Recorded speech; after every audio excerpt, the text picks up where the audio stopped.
For the honor of the lady. Oui, oui. Everybody, come, join us.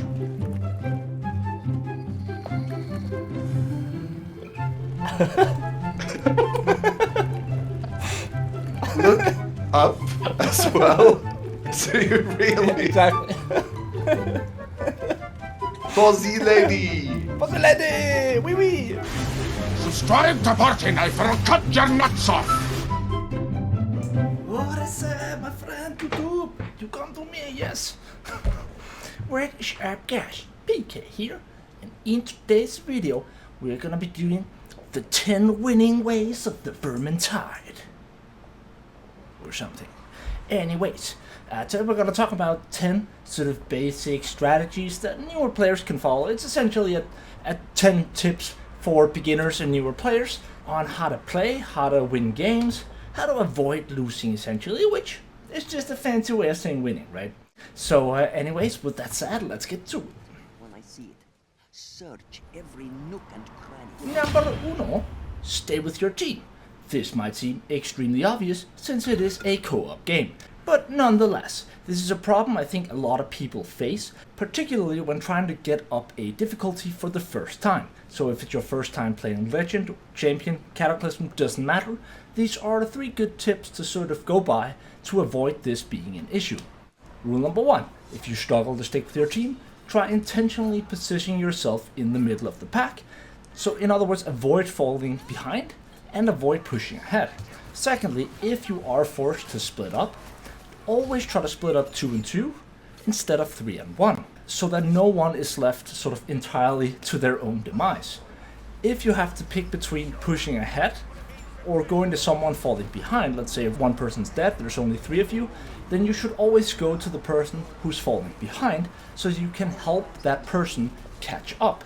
Because if you are the person furthest in the back and you're not playing the right hero, then it can be extremely difficult to catch up to the people in the front. Whereas the people in the front can simply wait, stop moving. So if you have to pick between someone in the back and someone in the front, you should always help the person in the back. Number double uno. Something. Always, always, always block in between combat. This is especially important when you aren't actively moving forward, since moving gives you more time to react to the enemy coming up behind you. Quite often what happens is that you just cleared an area and you might be waiting for a teammate, sort of looking at him clearing the back, and before you know it, out of nowhere, boom, you get hit in the back and you fall and die and you look like a total moron. Blocking should always be the default whenever you're out of combat and you're not moving. Okay, just make it a habit that if you're not actively moving forward and you're not actively fighting, you should be blocking. Okay? Number 3, learn and listen for all of the game's special spawn sound prompts. Whenever a special minion spawns or approaches you, you will hear a very distinct sound cue tied to the special minion's type, allowing you to sort of prepare for its arrival before it even arrives. Now, there's a difference between the special spawning noise and the actual noise of the minion. Assassins, for example, make this noise. Greetings, future people. It is I, Michael, from the future, with a little bit of a side note, just to avoid confusion that I forgot to talk about in my initial recording. Now, it's important to note that a special such as the Assassin has a total of 6 different spawning noises that sound like this. When the backstab we go. Attack from the shadows. Always sneaking mystery. Swarm them. Yes, yes, leader master. Swarm them. Yes, yes. We do it. Reclaim proud God. In other words, it's not always going to be the exact same noise, because Vermintide actually has over 10,000 individual recordings, like sound cues of different sorts for different enemies, different heroes, classes, so on and so forth in total. Now, the Assassin, interestingly enough, also has 6 other sound cues that is aside from just the movement of the actual assassin, which is despawning noises. And so it has 6 spawning noises and 6 despawning noises, and the 6 despawning noises sound like this.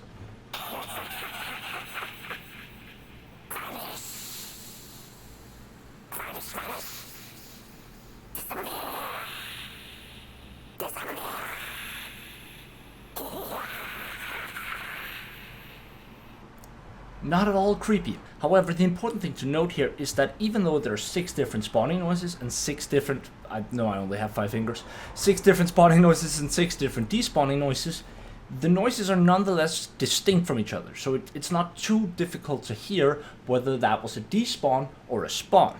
And it's important to note when an assassin despawns, because let's say you hear an assassin spawn, it jumps at someone, right? You dodge it, and now you hear the despawn noise. That means you can no longer reliably count on the location of the assassin. Because when an assassin despawns, it can come from anywhere, literally, right? So you want to avoid assassins despawning. When they hit people, you want to take them out as quickly as possible. Because if you allow it to despawn, now it could literally come from anywhere. That's important to note. Just thought I would insert that into the video to avoid confusion. And let's get back to past Michael. What a loser. In other words, the amounts of this sound cue you hear is directly tied to the amount of assassins that have spawned. This has nothing to do with where the assassin is, it is simply a noise that plays every time an assassin is spawning somewhere. The follow-up noise you can hear when it approaches, that is sort of a sound cue that tells you, okay, which direction is the minion coming from. Now, every special in the game has a specific sound prompt attached to the minion type that allows you to hear, for example, a leech before it ever teleports for you. You may hear a Blightstormer before it ever starts spawning a storm. There are plenty of these sound cues, and getting familiar with them and trying to notice them is endemic to becoming a better Vermintide player. Number 4. Balance your stamina and dodging. Finding the perfect balance between using your stamina as a resource and sort of using your push block to push and block or push block attack, and always being aware, always having half an eye on your weapon's effective dodge count. Now, it's crucial that you know the weapon you are using, how many effective dodges it has, and it's sort of a really good mechanic to always keep track of in the back of your head, because you want to really balance this sort of dance, also known as dodge dancing, between effective dodges, pushing, attacking, etc., etc. This is something you can practice on the dummies in the keep, which is a great way to sort of get in those combinations and sort of getting a feel for exactly how many dodges are in the weapon, so to speak, so you don't need to actively look at the counter. Number 5. Master reacting to the hit indicator warning. Now, you may or may not have noticed this, but right before a minion is about to hit you, you will hear a faint but nonetheless very distinct sound prompt, which indicates that an enemy minion is about to attack you. This prompt is very likely the reason why you've seen very experienced players not always blocking in between combat, because they'll unconsciously react with a block as soon as they hear this sound prompt. It's also worth adding that when a minion does successfully hit you, a red flash will appear on your screen, which indicates the direction of the minion you just got hit by. This allows you to react accordingly by turning in the appropriate direction to kill said enemy minion. This is particularly useful versus ranged enemies such as archers, and I cannot emphasize enough that this is a sound prompt you absolutely have to learn. Number 6. Plan your route through the terrain ahead of time, so you know where the safer locations are and where the less safe locations are. A good rule of thumb is to stay away from the open, and in particularly if you've played a map before, which most of the time you will have, you really want to try to notice where do I feel vulnerable and where do I not. Stay away from the open as much as possible, which is obviously not always possible on certain maps like Against the Grain or the War Camp. You're sometimes forced out into the open, at least to some degree.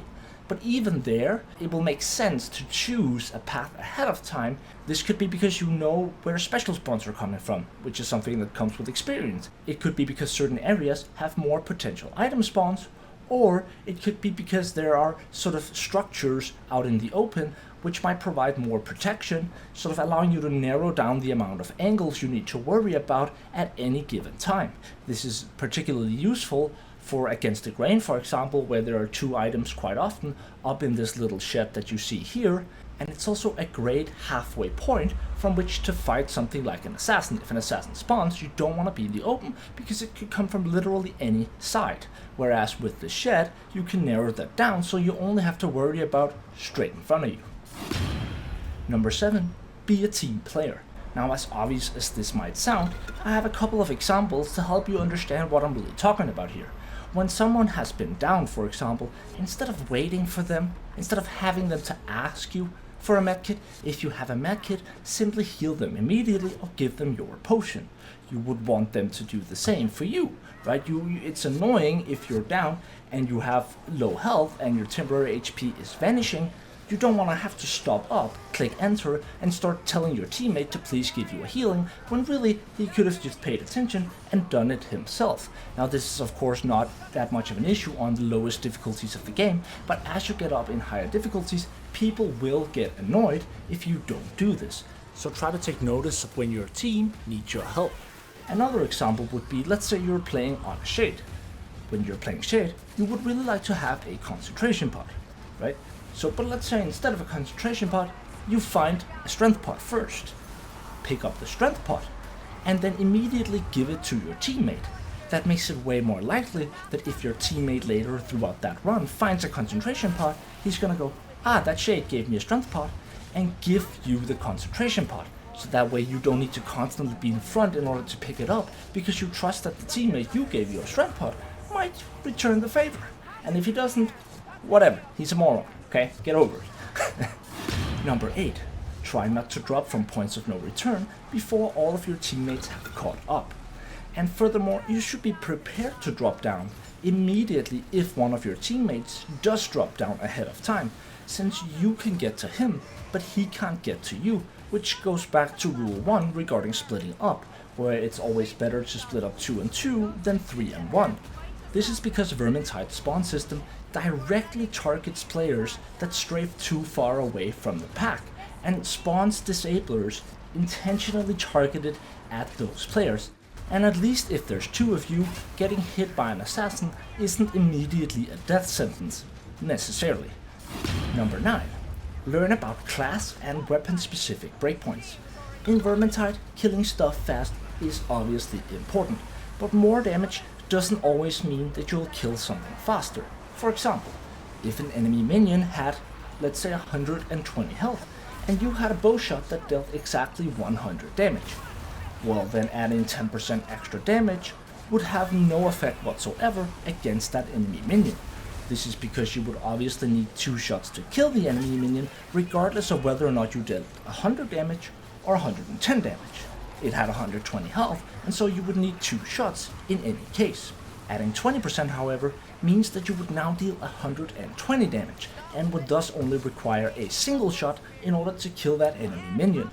This threshold is known as a breakpoint, and it varies from weapon to weapon versus one minion to another.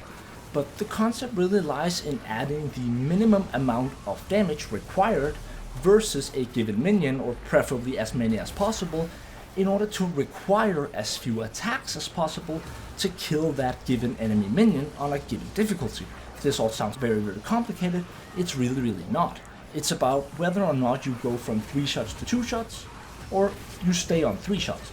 You want to maximize your properties such that as many of the important minions, that being specials and elites, take as few attacks as possible with the properties you have. This is extremely important for optimizing your build so that you need as few attacks as possible versus as many special enemies as possible. Number 10. Always try to focus on the mission objective. Now, this is something I see people fail at, even on Cataclysm difficulty, but especially on Legend difficulty. There are way too many people that fall into this trap, and I see it happen literally all the time in Legend queue.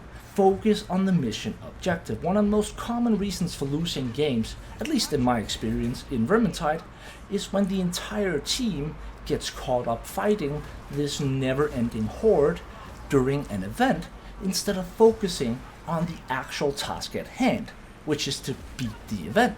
How do you beat the event? Well, one of the particularly prevalent examples of this, in my opinion, is barrel events such as Engines of War in particular, Horn of Magnus, Hunger in the Dark, Empire in Flames, and quite often what happens is your team gets caught up fighting and just trying to stay alive. And then the best thing you can do really is choosing to be the guy who focuses on completing the actual objective. Because if no one does that, then you're literally just slowly waiting to die. If the team is not actively trying to progress the event itself, then you're making no progress. And you're just slowly dying, essentially. Sooner or later someone will make a mistake, they'll die. So always try to progress the event, and if more than 2 people die, try to sort of relocate to the area where people will respawn. The great thing about events is people will always respawn inside the event before you actually finish the objective of the event, which means you can always get a second chance at an event. But this of course requires that you're at the location where people respawn, so try to take note in the different events, different maps, where this is at, and try the best you can to work together to actually get those barrels to where they need to go. Number bonus. I mean bonus number. I mean bonus tip. Damn it, PK. Anyways, use the map to your advantage. Now, this particular tip is easier said than done, and is largely dependent on a combination of map knowledge and creative thinking. But the reason I bring it up is this. Far too often when I see people dying because they get overwhelmed, I've noticed that more often than not, when they die in this manner, they're standing still whilst they are surrounded. But the truth is, you'd be surprised just how many spots, objects, or areas that are present in the game that can help you to survive. And the key thing to take away here is that you don't need to know all of them to use them. To this day, there are still times that I find myself being essentially screwed in a given location, but through the method of trial and error and simply refusing not to try to get away, you find a new gimmicky object to add to your repertoire of knowledge that can give you this tiny bit of extra leeway to get out alive. Now, this can be something as simple as a box on the ground that could give you a sufficiently long jump to get to the other side of a bunch of enemies, to a building structure as you can see in the clip here, which is from the same run I used previously as background footage of me practicing my mechanics in a Cataclysm Onslaught true solo game. Prior to this run, I had no idea that standing right on this spot apparently made enemies unable to target you. This gave me that extra 1 to 2 seconds of space to take my shot at the assassin and essentially stay alive for that much longer. In other words, I would encourage you guys to consider whenever you are fucked, why put it any other way, try out something creative, try out something new, try out something stupid. Let me say that again, try out something stupid, okay? Because worst case scenario, it doesn't work, and now you know, and well, you were fucked anyways, right? Anyways, that's all I have for you guys today. Now I have to give a quick shout out to my new Canadian friend Mike, aka 𝒮𝔴𝔞𝔤𝔤𝔢𝔯𝒮𝔮𝔲𝔞𝔄, who's a professional voice actor, for making this amazing voice clip for me. Subscribe to Party Knife or I'll cut your nuts off. I know, it's fucking great, right? And that was his first try. I just asked him politely and he was like, here you go. And that was the recording. Like, the dude is so amazing. And he also sent me a second clip when I woke up today, which I have a feeling that you guys are gonna like. The collection of absolutely derogatory lunatics in my audience are gonna think this is amazing. Oh, but anyways, I'd love to hear what you guys think about these new, more beginner-friendly videos that I've been making. There will be some more advanced guides coming soon. And on that note, as always, I love you guys. Stay awesome. Peace out. Carillion, what are you doing, you elf cunt? Sienna, you slutty witch. Take your mouth off of Barton's cock, you slut.